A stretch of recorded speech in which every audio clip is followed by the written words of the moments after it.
اللہ الرحمن الرحیم۔ السلام علیکم ناظرین، پروگرام کراس فائر کے ساتھ عمر شریف لغاری حاضر خدمت ہے۔ ناظرین کرامی، ایک سوورن سٹیٹ کے اندر ایک سب سے بڑی نعمت ہے کہ آپ کے محافظ، لا انفورسمنٹ ایجنسیز، آپ کی سیکیورٹیز ایجنسیز اگر اپنا رول مکمل طریقے سے صحیح طریقے سے ادا کر رہی ہوں۔ اس ورلڈ کمیونٹی کے اندر جہاں ہم یہ کہتے ہیں کہ ملٹی پولر ورلڈ کی طرف ہم جا رہے ہیں، میرے خیال میں یہ ایک آئیڈیلسٹک سوچ ہے کہ ابھی تک تو یونی پولر ڈائمنشن آپ کو ریسنٹلی ہی نظر آ گئی ہے، جس طریقے سے یونائٹڈ اسٹیٹس آف امریکہ نے وینزویلا پہ حملہ کر کے پریزیڈنٹ کو اٹھا لیا۔ میں معذرت کے ساتھ یہ کہوں کہ آج کی پریس کانفرنس جس طریقے سے D G I S P R صاحب نے کی ہے، اس سے یہ ہمیں ایک اندیہ ملتا ہے اور یہ چیز ہمارے سامنے آتی ہے کہ کس طریقے سے ہماری پولیٹیکل پارٹیز یا ہمارے تمام ایز اے سویلین ہم نے کس طریقے سے کنٹریبیوشن کی ہے towards the contribution of the growth of the state. Meaning by انہوں نے D G I S P R نے آج بتایا ہے کہ 2025 ایک کامیاب ہم نے جس طریقے سے دہشت گردوں کے خلاف آپریشن کیا ہے، لیکن ان کے ساتھ ساتھ انہوں نے ایک چیز ہمیں بتائی ہے کہ 1500 سے زائد دہشت گردوں کو جہنم تو واصل کیا گیا ہے، لیکن اس کے ساتھ ساتھ ہمارے 1000 سے ابو جو ہے ہمارے ہی نوجوان بھی شہید ہوئے۔ یہ سب سے بڑی افسوسناک المیہ ہے۔ اس کی وجہ جہاں ہم کہتے ہیں کہ بیرونی خلفشار اور بیرونی جو دہشت گرد عناصر ہے وہ تو ہمارے لیے چیلنجنگ ہے، لیکن سب سے زیادہ وہ کہتے ہیں کہ اگر آپ کا گھر کا شخص ملا ہوا ہے کسی دشمن کے ساتھ تو سب سے چیلنجنگ سچویشن آپ کے لیے تب ہوتی ہے۔ اسی سینیریو کے اندر D G I S P R نے کہا کہ کے پی کے اندر جو ہے وہ سب سے زیادہ جو ہے وہ ریسرچ کے مطابق سب سے زیادہ انسیڈنٹس ہوتے ہیں وہاں پہ جو دہشت گرد وہاں پہ عوامل ہے یا عناصر وہاں پر ہے۔ تو ہمیں اس چیز کی سب سے زیادہ یہ معاملہ ناگزیر ہے کہ جہاں ہم کہتے ہیں کہ ہم ایک ایسے سوورن اسٹیٹ کے اندر رہ رہے ہیں کہ جہاں جس طریقے سے ریسنٹلی بنیان مرصوص کا معرکہ ہم نے جیتا، اور جس طریقے سے ایشیا کا تھانے دار بھارت بنا ہوا تھا اس کو ہم نے جن ناکو چنے چبائے، اور جس طریقے سے انٹرنیشنلی آج پاکستان کی ڈپلومیسی، پاکستان کی اسٹیٹ کو پذیرائی حاصل ہے، اور ایک طرف وینزویلا ہے، ایک طرف ایران ہے، ایک طرف آپ دیکھیں جس طریقے سے دوسری کنٹریز جیسے کولمبیا کی بات کریں، ہم میکسیکو کی بات کریں، تمام وہ کنٹریز جس کو آج ڈونلڈ ٹرمپ تمام بین الاقوامی جریدے اس چیز پہ لکھ رہے ہیں اور تمام انٹرنیشنل میڈیا اس چیز کو کور کر رہا ہے کہ سب کے سامنے ان کو للکار رہا ہے۔ اور جس طریقے کہ ایران کے اندر اس جب اندرونی خلفشار ہوا جہاں پہ وہ لوگ احتجاج کر رہے ہیں گورنمنٹ کے خلاف، مہنگائی کے خلاف، تو ڈونلڈ ٹرمپ کا یہ بیان ہے کہ اگر وہاں پر مزید مظاہرے یا وہاں پر مزید لوگ مارے گئے تو ہم انٹرونشن کر سکتے ہیں، پینیٹریٹ کر سکتے ہیں ہم وہاں کی اسٹیٹ کو، جو ہے جس طریقے سے وینزویلا پہ انہوں نے کیا انٹرونشن۔ تو میننگ بائی پاکستان کے اندر بھی پولیٹیکل اسٹیبلٹی تو نہیں ہے، یہاں پر بھی بہت ساری پاکستان تحریک انصاف جس طریقے سے آفٹر 2022 جو ہے 2022 کے بعد جس طریقے سے شہباز شریف صاحب نون لیگ حکومت میں آئی، اور وہاں یہاں بھی ماحول جو ہے پولیٹیکلی کئی دفعہ احتجاج ہوئے، لیکن میرے خیال میں کسی ملک کی یہ جرت نہیں ہوئی کہ پاکستان کی طرف یہ آنکھ اٹھا کے کہے کہ آپ کے معاملات سیاسی ٹھیک نہیں ہیں، ہم اس میں آ کے مداخلت کریں گے۔ تو یہ سب سے بڑی نعمت ہماری پاک افواج کی ہے، ہماری سیکیورٹی فورسز ہے، جنہوں نے ہمیں اتنا اسٹرانگ رکھا ہوا ہے کہ آج کوئی بھی ملک ہم پہ جو ہے وہ آنکھ نہیں اٹھا سکتا، کوئی بھی ملک بات نہیں کر سکتا۔ لیکن انٹرنلی ہمیں چیلنجز فیس ہیں، اس کی وجہ یہی ہے کہ بہت سارے ایسے چہرے ہیں جو کہتے ہیں کہ ہم پیٹریوٹ ہیں، ہم محب الوطن ہیں، لیکن وہ تمام لوگ جو بات کرتے ہیں کہ یہی D G I S P R صاحب نے بھی آج کہا کہ جب آپ کہتے ہیں کہ ہمارے 1200 سے زائد افراد، ہمارے جب بھائی، ہمارے نوجوان شہید ہوتے ہیں تو کیا ان سے بیٹھ کے مذاکرات کیے جائیں؟ کیا ان کے ساتھ بیٹھ کے پیروں میں ان کے بیٹھا جائے؟ سوالیہ نشان ہے۔ اسی حوالے سے ڈسکشن کرنے کے پروگرام میں میرے ساتھ میاں سیف الرحمان صاحب ہیں، بریگیڈر ریٹائرڈ عمران ملک صاحب ہیں، اور کچھ دیر میں ہمیں میاں وحید احمد صاحب بھی جوائن کر لیں گے۔ اب میاں صاحب آپ کی اجازت سے ذرا بریگیڈر صاحب سے تھوڑا سا یا اس حوالے سے انالیسس لرن کرتا ہوں۔ بالکل سر، حضور بریگیڈر صاحب، سب سے پہلے میں نے جو بات کی کہ as a living in sovereign state اور جس طریقے سے ہماری ایک امیج ہے دنیا کے اندر، اور سب سے زیادہ رول جو ہے وہ ہماری سیکیورٹی ایجنسیز کا ہے، پاک فوج کا ہے، تو آپ کیا سمجھتے ہیں کہ پھر ہمیں کیوں یہ ریئلائز نہیں ہوتا ہے تمام پولیٹیکل پارٹیز کو، تمام سویلینز کو، کہ یار ہمیں بھی کچھ رول ادا کرنا ہے؟ سر اس حوالے سے کیا کہتے ہیں؟ بہت زبردست شعر صاحب آپ نے اپنے پروگرام میں شامل کیا جناب۔ اور دیکھیں پاکستان نے 2025 آنورڈز میرے خیال میں ایک بہت ہی اچھی اور مضبوط پالیسی اختیار کی ہے افغانستان کی طرف اور within that policy against the TTP اور جو فتنہ الخوارج جو ہیں ان کے خلاف. اور تین بنیادی پرونگز کہہ لیں یا اس کے ڈائمینشن ہیں. پہلا ہے اس کا وہ ہے ڈپلومیٹک. اب آپ یہ دیکھیں کہ ابھی کچھ لوگ پاکستان کے اندر یہ کہتے ہیں کہ آپ ان کے ساتھ مذاکرات کریں, مگر میں حیران اس بات پہ ہوں کہ کیا ہم نے ابھی تک معلوم نہیں ہے کہ ہم نے ان کے ساتھ کتنے مذاکرات کیے ہیں. بائی لیٹرل لیول پہ پاکستان نے افغانستان کو بے انتہا دفعہ انگیج کیا ہے. ہمارے foreign minister, defence minister, DDISI اور ہمارے جو اسپیشل ریپرزینٹیٹیو ہیں اور بھی بہت سے لوگ کابل جا چکے ہیں اور ان کے ساتھ بات چیت کر چکے ہیں. تو بات چیت ہم ان سے کر رہے ہیں. ٹرائی لیٹرل لیول کے اوپر پاکستان, ایران اور چائنا ان کو انگیج کر چکے ہیں. پھر ٹرائی لیٹرل لیول پہ پاکستان اور چائنا اور وہ ان کو انگیج کر چکے ہیں افغانستان کو. کوارٹر لیٹرل لیول پہ پاکستان, چائنا, ایران اور رشیا ان کو انگیج کر چکے ہیں. اور افغانستان جس کوارٹر لیٹرل ان سے بات چیت ہوئی ہے. پھر ایک ماسکو فارمیٹ تھا جس کے اندر ملٹی لیٹرل لیول کے اوپر ہم نے افغانستان کو اور ٹیررزم کے اس ایشو کو ہم نے کیا کہتے ہیں ایڈریس کیا ہے. اور اس کے بعد پھر دوحہ میں ان کے ساتھ مذاکرات ہوئے, پھر استنبول میں ہوئے جہاں پہ انٹرنیشنل میڈیشن ہوئی ہے. تو اس کے اندر اب کون سی ایک کوئی بات رہ گئی کہ ان کے ساتھ ہم بات کریں؟ اس کے علاوہ اور کیا بات کریں؟ صحیح بات ہے. ایک پرونگ ہے پاکستان کا, پاکستانی پالیسی کا ٹورڈز افغانستان, یہ جاری اور ساری رہنا چاہیے. اس کے بعد دوسرا پرونگ ہے اکنامک. اب پاکستان نے جو افغانستان کے اوپر قدغن لگایا ہے بائی لیٹرل ٹریڈ کا اور ٹرانزٹ ٹریڈ کا, اس کا خاطر خواہ نتیجہ نکل رہا ہے. اور آہستہ آہستہ آپ دیکھیں گے کہ افغان طالبان کی جو گورنمنٹ جو ہے یہ پاکستان کی بات ماننے پر مجبور ہو جائے گی, کیونکہ وہاں پہ جو اس کا ایفیکٹ ہو رہا ہے وہ کافی اسٹرانگ نظر آ رہا ہے, اس کے اسٹرانگ ہوتے جا رہے ہیں. اور تیسرا اس کا ڈائمینشن ہے ملٹری. ہر جو پاکستان کے اندر ٹیررسٹ اٹیک ہوتا ہے اس کے خلاف پاکستان کو کارروائی کرنی چاہیے, کر بھی رہے ہیں اور کرنی بھی چاہیے. اس کے دو آگے پہلو آتے ہیں. ایک آتے ہیں کہ پریمپٹیو اسٹرائکس, کہ جب وہ جمع ہو رہے ہوں, ہمارے اوپر حملہ کرنے والے ہوں, یا پاکستان کی سرحد کراس کرنے والے ہوں, تب ان کے اوپر حملہ کیا جائے, ان کو وہیں پہ نیست و نابود کیا جائے, کیسے کردار تک پہنچایا جائے. دوسرا یہ ہے کہ جب اگر انہوں نے کوئی پیوریٹیو اسٹرائکس جو ہیں اگر انہوں نے کوئی کارروائی کر لی ہے تو اس کی سزا کے طور پر ان کے جو سیف ہیونز ہیں, جو ان کے ٹریننگ ایریاز جو ہیں, جو ان کے ہیڈ کوارٹرز ہیں, جو ان کے سینٹرز ہیں, ان کے اوپر حملہ کیا جائے اور ان کو وہاں پر نیست و نابود کیا جائے. تو یہ پالیسی پاکستان کی اسٹیبلشڈ ہے. 2025 میں اس کے اوپر عمل بھی ہو چکا ہے اکتوبر میں, اور میرے خیال میں اس کو جاری اور ساری رہنا چاہیے. اور جہاں تک بات ہے سے کرنے کی اور بات کرنے کی, جو جیسے میں نے پہلے عرض کیا, ہم تو ہر لحاظ سے ان کے ساتھ انگیج کر رہے ہیں. میں یہ سمجھتا ہوں کہ پاکستان کو یہ پالیسی جو ہے اس کو لگاتار فالو کرنا چاہیے, زیادہ دل جمعی کے ساتھ کرنا چاہیے. اور اس پالیسی کو میرے خیال میں تو پاکستان کی تمام لوگوں کی سپورٹ حاصل ہے. آگے سر پوائنٹ ایک آخری بات میں یہاں پہ اور کر دوں کہ جو بھی کاؤنٹر ٹیررزم نیشنل لیول پہ کاؤنٹر ٹیررزم پالیسی بنتی ہے وہ whole of the nation policy ہوتی ہے. اس میں یہ نہیں ہوتا ہے کہ ایک پروونس جو ہے وہ اس کے اندر شامل نہ ہو.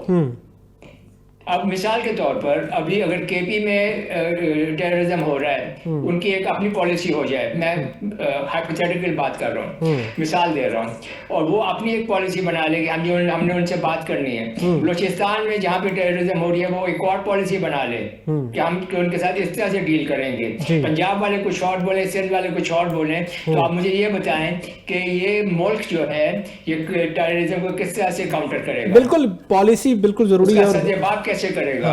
اس لیے لازمی ہے کہ ایک whole of the nation, whole of the government approach ہو, واحد ایک کاؤنٹر ٹیررزم پالیسی ہو نیشنل لیول پہ, جس کو فالو کر کے پاکستان اپنے دشمنوں کو اور تمام تھریٹس کو کاؤنٹر کرے اور نیوٹرلائز کرے. سر بالکل پوائنٹ آ گیا آپ کا. میاں صاحب آپ کیا سمجھتے ہیں جہاں D G I S P R صاحب نے آج بتایا کہ ایک سال میں 75,000 سے زائد انٹیلیجنس بیسڈ آپریشن ریاستی سنجیدگی کا ثبوت ہے، اور یہ بات بالکل ریاستی سنجیدگی ثابت کرتی ہے، لیکن جہاں بریگیڈیئر صاحب یہی بات کر رہے ہیں کہ ہم نے ایک ڈیفرنٹ جو ہے وہ پالیسی رکھی ہوئی ہے، ڈیفرنٹ ہم نے مینیفیسٹو اس حوالے سے رکھا ہوا ہے کہ کوئی صوبہ کہتا ہے کہ مذاکرات ہونے چاہیے، کوئی کہتا ہے نہیں ہونے چاہیے، اوورآل ہم اس چیز کو ایڈمٹ ہی نہیں کرتے کہ ہم کتنے اللہ نے ہمیں کتنی نعمت سے نوازا ہے کہ آفٹر ورڈز جب ہم نیوکلیر جو ہے وہ کنٹری بنے اس کے بعد بہت سارے ایسے ہماری چاروں طرف آپ دیکھیں کہ ہمارے دشمن ممالک بیٹھے ہیں اور پھر بھی ہم سروائیو کر رہے ہیں اور بہت اچھے طریقے سے ہم نے اپنی امیج پورٹرے کی ہوئی ہے انٹرنیشنل کمیونٹی میں. کیا کہتے ہیں اس حوالے سے سر؟ نہیں دیکھیں یہ بات ابھی بڑی عمدہ طریقے سے میرا بریگیڈیئر عمران ملک نے بتائی ہے. جو دیکھیں پالیسی اس میں ہر صوبہ اگر اپنے طور پہ ایک پالیسی اپنائے گا جو ٹکرائے گی جا کے قومی پالیسی کے ساتھ تو وہ پھر آپ جو آپ کے پاکستان دشمن ہیں وہ کے پی کے پنجاب بلوچستان سندھ جی بی اور آپ کے کشمیر سب کے دشمن ہیں. اس میں کوئی تفریق نہیں کی جا سکتی. آپ ابھی کہہ رہے ہیں کہ ایک پالیسی یہ تھی کہ جی مذاکرات کیے جائیں. جی مذاکرات کی بھی میں کہہ رہا ہوں بات کنڈیمنیبل ہے. میں اس کا پس منظر بیان کروں گا بھی تھوڑا سا. اور جس طرح میرے بھائی نے بھی کیا بریگیڈیئر عمران میں کچھ لوگ تو کہتے ہیں وہ ہمارے اپنے لوگ ہیں. میں اس کی تشریح کچھ اس طرح کرتا ہوں کہ چلیں جی پختون ہمارے برادر یہ کہہ سکتے ہیں کہ جی وہ ہمارے ہم نسل ہیں جو پختون وہاں سے آتے ہیں جو ویسے طالبان ہیں. یہ کہنا کہ جی ہر پختون طالبان ہے یہ حقیقت نہیں ہے. لیکن اگر اس طرح کی ہم خیال ہونے کا اگر ہم ہمدردی رکھتے ہیں کہ جی میں چونکہ پختون ہوں اور وہ پختون ہمارے اپنے بھائی ہیں تو میں اس کی مثال دیتا ہوں. میں پنجابی ہوں. میرے گھر پہ 10 ڈاکو حملہ کرتے ہیں پنجابی اور میرا سارا گھر فنا فلا کر دیتے ہیں بندوں کو بھی قتل کر دیتے ہیں. میں انہیں کہوں گا وہ ہمارے اپنے آدمی ہیں. یار یہ دلیل کہاں سے لے لی ہم نے؟ اگر ہم چلو اسلام کو آئیڈیالوجی کو ہر طرف کو ایک چیز رکھتے ہیں جو اللہ تعالیٰ نے ہمیں ایک بنیادی عقل دی ہے. افلا یاقلون قرآن بار بار ذکر کرتا ہے کہ کیا تم عقل نہیں رکھتے؟ کیا یہ کامن پروڈنس کا ایک بچہ 10 سال کا 12 سال کا اس کا جواب دے سکتا ہے؟ اچھے طریقے سے دے سکتا ہے کہ جی جو لوگ میرے پہ حملہ آور ہیں وہ بھلے وہ میرے ہم شکل ہوں ہم مذہب ہوں میرے سے زیادہ مذہبی ہوں میرے سے زیادہ پٹھان ہوں میرے سے زیادہ پنجابی ہوں وہ ہمارے اپنے آدمی کیسے ہو گئے؟ صحیح بات ہے. دوسری یہ بات ہے کہ یہ حقیقت ہے. میں چونکہ خود آپ کو بتایا کہ نوجوانی میں جب سی ایس ایس آفیسر بننے سے پہلے میں بہت زیادہ متاثر تھا اسلام کے عسکریت کا جو سوچ تھی. تو میرے ایک دوست تھے وہ اللہ تعالیٰ ان کو غریق رحمت کرے وہ مجھے باقاعدہ اس طرف راغب کر کے لے گئے کہ فلان جگہ پہ ایک صاحب ہیں وہ تربیت بھی دیتے ہیں اور جذبہ جہاد سے آپ کو سرشار کر دیں گے. ہم نے وہ باقاعدہ اسی شوق میں چلے گئے اور ہمیں باقاعدہ یہ تڑکا لگایا جاتا تھا ایک آئیڈیالوجیکل نظریاتی جس میں فائنلی انہوں نے کہا جی یہ قتل قتال کرنی ہے لوگوں کو مارنا ہے. جب ہم انہیں پوچھتے تھے جی کیوں کرنا ہے تو وہ کہتے تھے کہ جی یہ اسلام کی خدمت ہے. پھر انہوں نے دیکھا کہ یہ میں نے جب انہیں چیلنج کیا کہ جناب اسلام میں تو یہ چیزیں ہیں ہی نہیں. حضرت صلی اللہ علیہ وسلم تو امن کا درس دیتے ہیں یہ سلامتی کا دین ہے. انہوں نے کہا جی ہم آپ کو پیسہ دیں گے. اور ہمارے اس دور میں جب ہم نوجوان تھے تو پیسے کی لیور تھے ہی نہیں. میں ویسے بھی خوشحال کرانے سے تو لیور تھی نہیں نہ خوشحال ہونے کی وجہ سے نہ بدحال ہونے کی وجہ سے. پھر وہ ایک ایسا سٹیج بھی آئی جب انہوں نے دیکھا کہ اس طرح بھی نہیں آتے. انہوں نے کہا جی کہ جن لوگوں کو ماریں گے ان کی عورتیں مال غنیمت ہیں. میں کہا جی یہ تو اس سے بھی خطرناک چیز ہے آپ فحاشی پہ لا رہے ہیں. تو کہنے کا مقصد ہے کہ یہ چیز اس کا ایک بنیادی جز ہے. جس طرح یہ آپریٹو ان کے راغب ہوتے ہیں اس طرف ان کاموں میں پیسے کا لالچ عورت کا لالچ اور ساتھ وہ تڑکا جو انڈوکٹرینیشن برین واشنگ کرتے ہیں. رہ گئی یہ بات کہ کہاں سے یہ ساری چیزیں آپریٹ ہوتی تھیں. اور کے پی کے میں یقیناً 100% یعنی یہ نہیں میں کہتا کہ وہاں کے 100% لوگ ایسے ہیں. میں کہہ رہا ہوں کہ 100% اگر جو ہمارے دور میں جو میں نے ملیٹنسی کو قریب سے دیکھا ویپنز وہاں سے آتے تھے ناجائز اور وہاں سے یہ آپ کے TNT کے بنے ہوئے جو دیسی قسم کے بمز بالکل اب تو خیر وہ بہت جدید بمز ہیں ساری اسمگلڈ ہر چیز بالکل. اور یہاں تک کہ میں نے دیکھا کہ یہاں پہ باقاعدہ فروٹس کی دکانوں میں جو ڈرائی فروٹ آتا تھا ان کے اس میں کلاشن کووز آتی تھی. یہ سب چیزیں آتی رہی ہیں آج تک آ رہی ہیں سر اور بالکل ہوتی تھی. اور میں نے یہ سوال ابھی اچھا اس میں بات کریں نا ریسنٹلی جو ہماری جس طریقے سے فیلڈ مارشل صاحب کے بعد یہ سلسلہ اسٹارٹ ہوا کہ خاص طور پہ کہ میرا جو آبائی علاقہ ہے وہ بلوچستان کے ساتھ ساتھ ہے, بارڈر میں ڈی جی خان, تو بہت زیادہ وہاں پہ اس چیز کی روک تھام ہوئی ہے. ورنہ تو ہم دیکھتے تھے کہ وہاں سے ڈیزل کی بات کروں, پیٹرول کی بات کروں, فروٹ کی بات کروں, ان تمام چیزوں کے اندر بہت ساری چیزیں ہیں جو وہاں پہ سمگلڈ ہو کے پنجاب اور ہمارے کیپٹل تک پہنچایا جاتا تھا. اب اسی حوالے سے بریگیڈیئر صاحب سر ایک میں سر اجازت دیں کہ میں بات بیان کر لوں. یہ مذاکرات میں 117 مذاکرات ہوئے تھے چھوٹے بڑے, جس کے بعد دوحہ اکارڈ ہوا تھا. طالبان نے ان کو دھجیاں اکھیڑ دی, پرواہ نہیں کی, کسی امن اکارڈ کو نہیں مانتے, کسی امن کی بات کو نہیں مانتے, کسی پرامن جیسچر. ایک مثال میں دے دوں, جنرل نیاز کھٹک جانتے ہوں گے بریگیڈیئر عمران, وہ مجھے ملے ایک جگہ پہ, 1-on-1 ملاقات تھی. وہ 9 ڈیو کے کمانڈر بھی رہ چکے ہیں اور 9 ڈیو اسی ایریا میں تھی. انہوں نے کہا جی کہ میری بیت اللہ مسعود سے مذاکرات کی بات طے ہوئی. بیت اللہ مسعود نے کہا جی آپ جی او سی کی طرح, ڈیو کمانڈر کی طرح نہ آئیں, وہ جو آپ کے ساتھ مشین گن اور اسکاٹ ہوتا ہے. کہتے میں نے انہیں کہا, وہ کہیں گے جی میں نے انہیں کہا کہ میں بھی پختون ہوں, تم بھی پختون ہو, ہم اس طرح ملیں گے رواج کے ساتھ, میں اپنی بات کا بھرم رکھوں گا. کہتے ہیں میں کم سے کم نفری کے ساتھ چلا گیا, نہ ہونے کے برابر. اور میں جب مل کے وہاں سے نکلا تو وہی ہوا کہ میرے اوپر حملہ ہو گیا. وہ کہتے ہیں کہ الحمدللہ اللہ نے میری نیت صحیح تھی, اور یعنی کہ میں ان سے مذاکرات کر کے نکلا اور وہ فائر میرے دشمن کو پڑ گیا. یعنی اس طرح کے لوگ ہیں وہ, انریلائبل, موسٹ انریلائبل. پوائنٹ آ گیا سر آپ کا. سر بریگیڈیئر صاحب, جس طریقے سے ابھی خاص طور پہ اسمگلنگ کی بھی بات ہوئی, جس طریقے سے میاں صاحب بھی بتا رہے ہیں کہ کس طریقے سے پراکسیز اس حوالے سے کام کرتی ہیں, کیونکہ سہولت کاری ایک بہت بڑا مسئلہ ہے خاص طور پہ پاکستان کے اندر. اور سہولت کاری نہیں ہے, they love these terrorists, وہ لو کرتے ہیں. اور اس کے ساتھ ساتھ ابھی اسلام آباد میں جو انسیڈنٹ ہوا تھا, اس کے بعد اب کراچی کے اندر ایک کامیاب آپریشن ہوا جس میں تقریباً بہت زیادہ جو بارودی مواد ہے وہاں پر ضبط کیا گیا. تو سوال یہ ہے کہ سر آج بھی ڈی جی ISPR صاحب نے کے پی کے حکومت کے وزراء کی میڈیا ویڈیوز دکھائی ہیں ثبوت کے طور پر, اور تو آپ کیا سمجھتے ہیں کہ یہ درست ہوگا کہنا کہ صوبے کے دہشت گردی کے پیچھے, کیونکہ جیسے 80% واقعات خیبر پختونخوا میں ہونا, وہ کہتے ہیں ڈی جی ISPR کو ہونا محض اتفاق نہیں ہے بلکہ ایک واضح رجحان ہے, تو آپ کیا سمجھتے ہیں کہ سہولت کاری, سیاسی سہولت کاری ہونے لگی ہے, تو کیسے اس کو معاملے کو نپٹایا جائے گا؟ آپ دیکھیں, اس کے بارے میں تو خیر مجھے معلوم نہیں ہے کہ یہ سیاسی سہولت کاری ہو رہی ہے یا نہیں ہو رہی ہے, کیونکہ اس کے لیے تو آپ کے پاس ڈیفینیٹ پروف ہونا چاہیے کہ تبھی آپ اس کے بارے میں بات کر سکتے ہیں. اچھا بریگیڈیئر صاحب, سوری ٹو انٹرپٹ یو, گزارش یہ ہے, 2 چیزیں ہیں. آپ کا ایک پوائنٹ پہ سائلنٹ رہنا, دوسرا یہ کہنا کہ جب ایک وہاں سے اقدامات ہو رہے ہیں غلط اینٹائی پاکستان, اس پہ مذاکرات کیا دینا. کیا یہ 2 چیزیں ثابت نہیں کرتی کہ آپ ایک ٹیسڈ کانسنٹ دے رہے ہیں ٹوورڈز دا ایکوائسنس بھی ایک طرح کمپلسری ہے. بالکل, تو اس سے والے سے بالکل, مطلب جو آپ بات کر جی وہ, اور جو میں نے بات پہلے کی تھی, میرے خیال میں وہ جو ہمارے پولیٹیکل لوگ جو ہیں سارے پورے پاکستان میں, آئی تھنک ان کے اوپر یہ لازمی اب ہو جاتا ہے کہ وہ ایک پورا جیسے آل پارٹیز کانفرنس ٹائپ کوئی بلائیں اور ایک نیشنل کنسنسس جو ہے کاؤنٹر ٹیررزم کا, اس کو وہ اچیو کریں, اور اس نیشنل کنسنسس میں تمام صوبے جو ہیں اس کے اندر شامل ہوں. اور جہاں تک بات یہ ہے کہ یہ ایک صوبے کی جو ہے, جیسے آپ کہہ رہے ہیں کہ وہ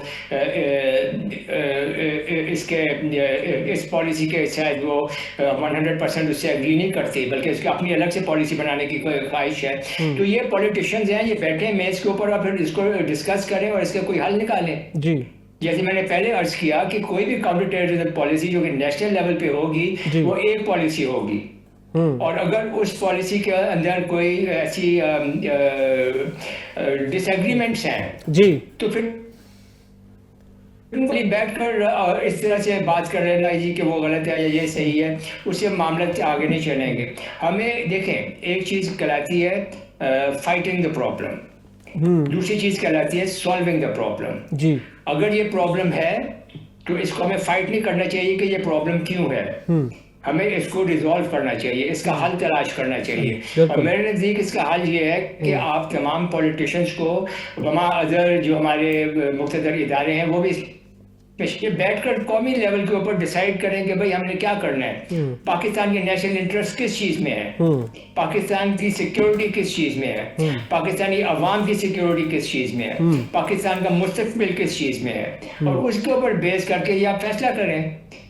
اور بہرحال ایک بات تو بالکل کلیئر ہے کہ یہ فیڈرل گورنمنٹ کی رسپانسبلٹی ہے اور یہ ان کا حق ہے کہ وہ ڈیسائیڈ کریں کہ نیشنل لیول پہ کاؤنٹر ٹیررزم پالیسی کیا ہوگی, اور اسی national counter terrorism policy post ہونا چاہیے, اس میں کوئی شک نہیں ہے. یہ صاحب اس بات سے بریگیڈیئر صاحب کی آپ جی متفق ہیں؟ نہیں دیکھیں قومی پالیسی ہونی چاہیے, بالکل ہونی چاہیے. دیکھیں فیڈرل گورنمنٹ کا ٹھیک ہے رسپانسبلٹی ہے, ہم اس چیز کو تو ڈینائی نہیں کر سکتے, پارلیمان کی, ایگزیکٹو کی, ہم جب بات کرتے ہیں ایک ایز اے ہول اسٹیٹ کی, ہر کسی کی ایک انڈیویجول رسپانسبلٹی ہے.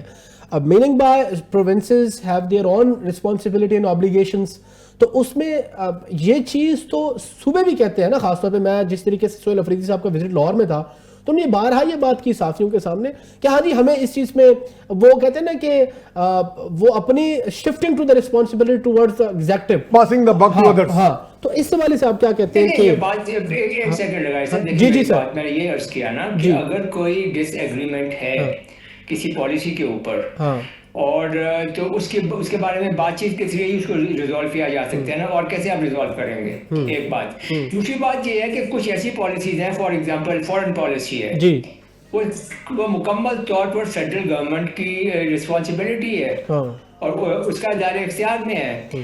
اب یہ پروونسز تو اس کے اندر نہیں عمل دخل کر سکتی کہ ہر پروونس بولے کہ ہمارے تعلقات مختلف ہوں گے. اس کا مطلب ہے افغانستان کے ساتھ ایک پروونس کے اچھے تعلقات ہوں گے, دوسری پروونس کے اچھے تعلقات نہیں ہوں گے, تیسری بالکل نیوٹرل ہوگی, اور چوتھی بولے گی میں اس سے باتیں نہیں کرتی. یہ ملک کیسے چلے گا پھر؟ تو میرے خیال میں جو ابھی مقتدر ادارے ہیں چاہیے کہ وہ ان کو گائیڈ کریں, پولیٹیشینز کو, اور ان کو ایک میز کے اوپر لے کر آئیں اور ان سب کو بولیں کہ اپنے جو بھی ایشوز ہیں ان کو ریزالو کریں. اس طرح سے یہ معاملات نہیں چل سکتے, اور یہ الزام تراشی سے بھی نہیں چلیں گے. جب تک ہم پرابلمس کو ریزالو نہیں کریں گے, ان کا سولوشن نہیں ڈھونڈیں گے, معاملات حل نہیں ہوں گے.